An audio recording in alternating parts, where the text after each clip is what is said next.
I found this journal among some things in Granddad's attic. As far as I can tell, it belonged to some old relative of ours, but I'm not really sure what to make of it.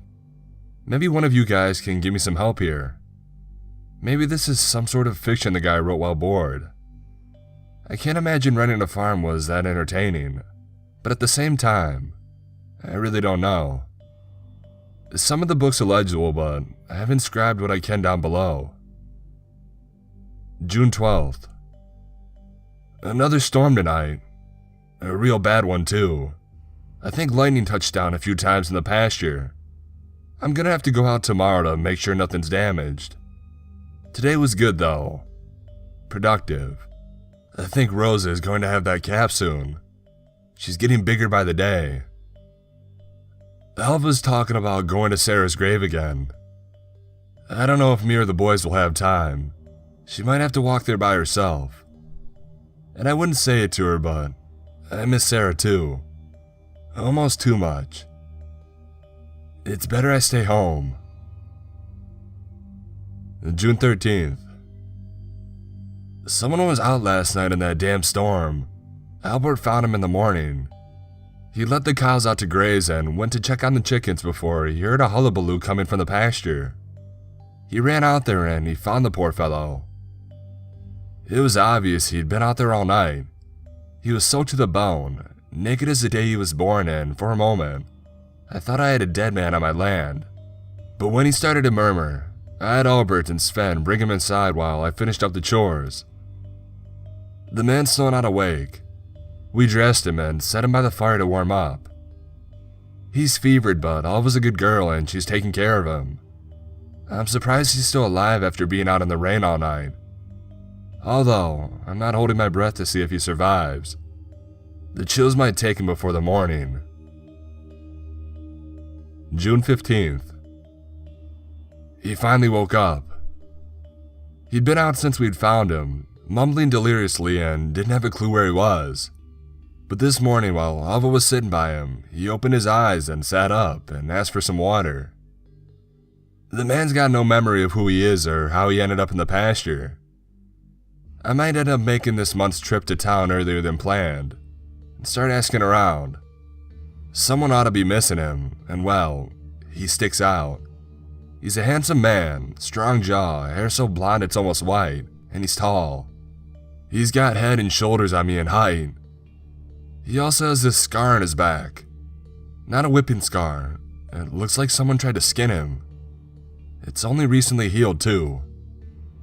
In the meantime, I'll help him get healthy and I'll see if he can handle farm work. June 24th.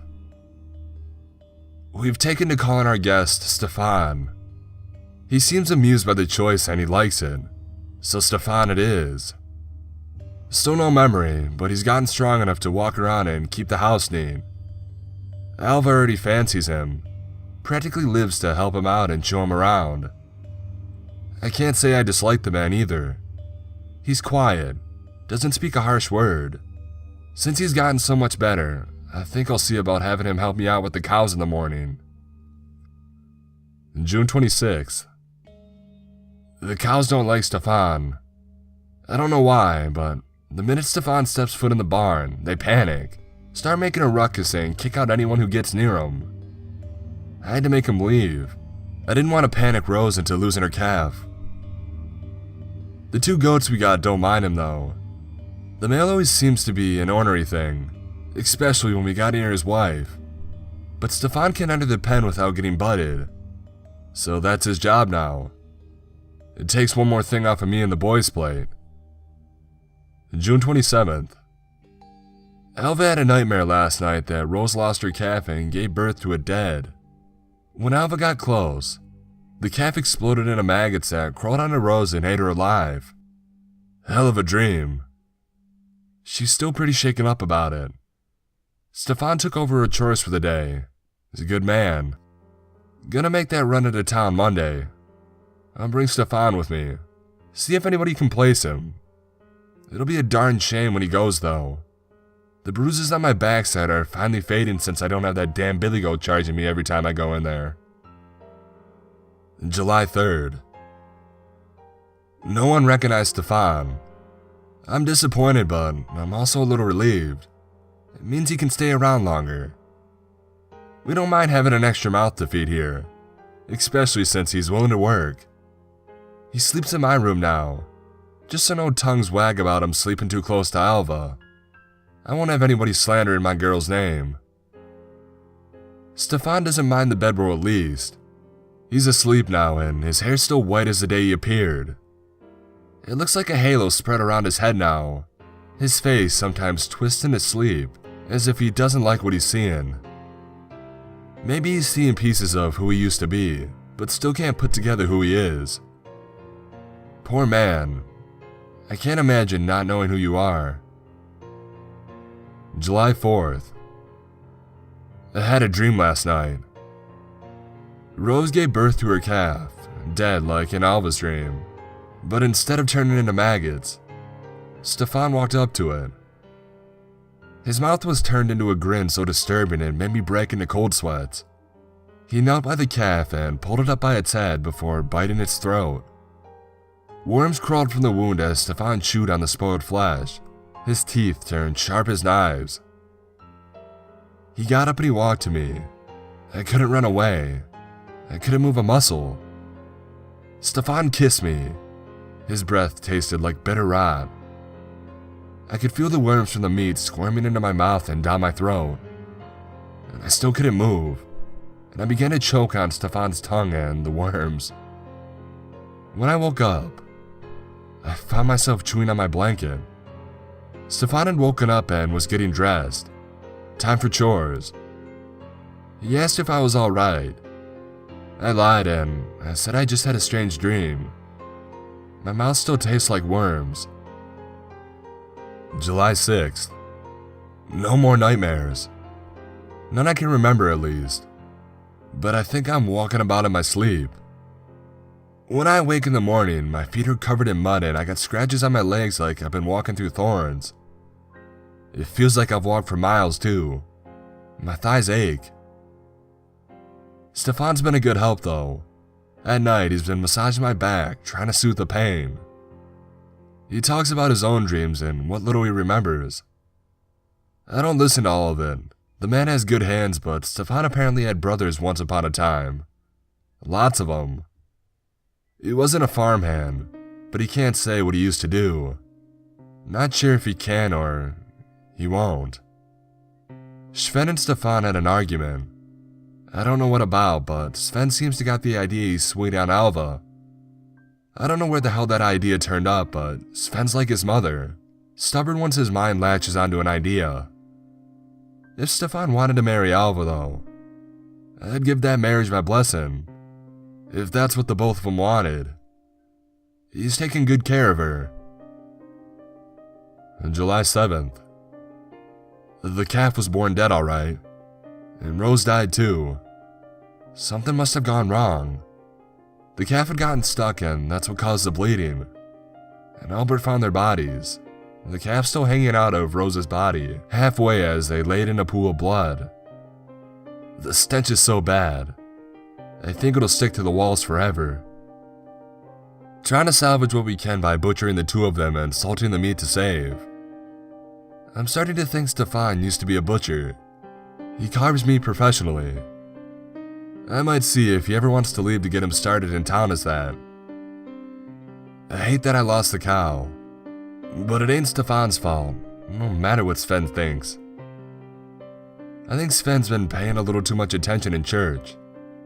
Devils don't walk among men. The Son of the Lord made sure of that.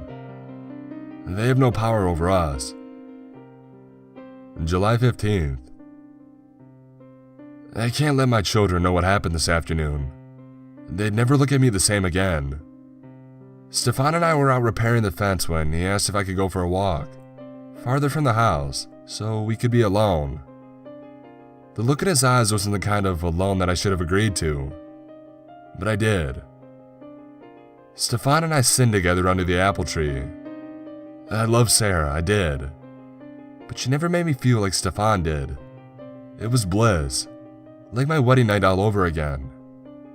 I kissed his hands and I praised his name, and I only feel guilty because of the risk of getting caught. It's our secret. Stefan will live here, just a man with no home and nowhere to go. And we'll keep on making love like husband and wife. And no one has to know. July 21st. Sven and Stefan had another fight. At first, I found it funny that Sven still stuck on the idea that Stefan wanted to marry Alva, but it turned into shouting and a hot anger. Albert tried to get in between the two, tried to calm them down, but then Alva fainted, her skirt soaked with blood. I took her into her room and yelled for Sven to run for the doctor.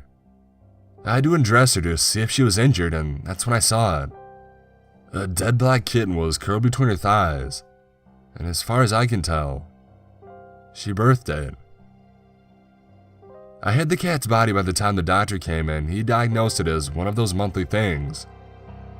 I have to talk to Alva tomorrow when she awakens. July 22nd. Alva confessed to me witchcraft, but where she admits she learned it from has chilled me to the bone.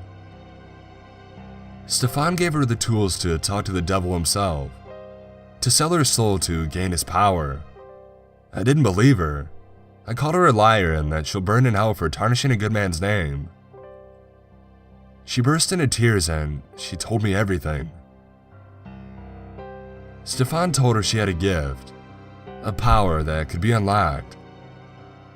She at first resisted the idea of calling on the devil, but he told her how much could be gained. I asked if he was a witch too, and she told me he wasn't. But she did tell me that he wasn't a man either. I'm going to have to talk to Stefan tomorrow. I don't know how I'm going to do it, but I will. July 24th. It's storming again.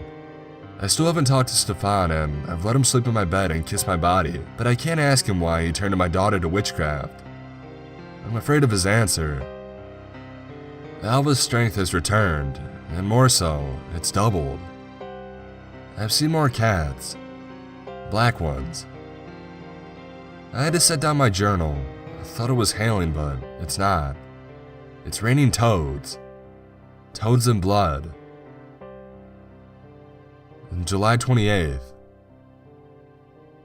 I asked Stefan what he was. What he was to have his very presence kill calves and turn God's loving girls into witches. He says he's fallen from grace and that the end is gone. The reading here is unlegible. The page was stained with bloody water and I can't read it. August 17th. We buried Sven today. I've told the town there was an accident, that the cow had kicked him in the head and that he was killed instantly. I wish I could say it was instant. Stefan's missing, and it still rains toads at night, and Alva's gone too. She left last night. Albert's still here, and he's all I have left. God have mercy on him, please. August 18th. Stefan came back last night. He says he wants to stay, but he knows I won't let him. We both know now that his presence brings hatred and death. And although he might not have borne ill will to the family who took him in, he could not stop his curse. I kissed him through the window before I told him if he didn't get off my property, I'd shoot him in the head, and he laughed at that. We both know who'd win a fight. I'm so sorry, Sven. I should have listened to you. All my animals are dead, minus that damn billy goat. Sven is dead. My daughters ran into the forest to dance with the witches and marry the devil. All I have left in this world is Albert, and tomorrow we're packing up what little we have left and getting out of here, so Stefan won't be able to find us. I don't know if I can turn Stefan away again. I'm not strong enough.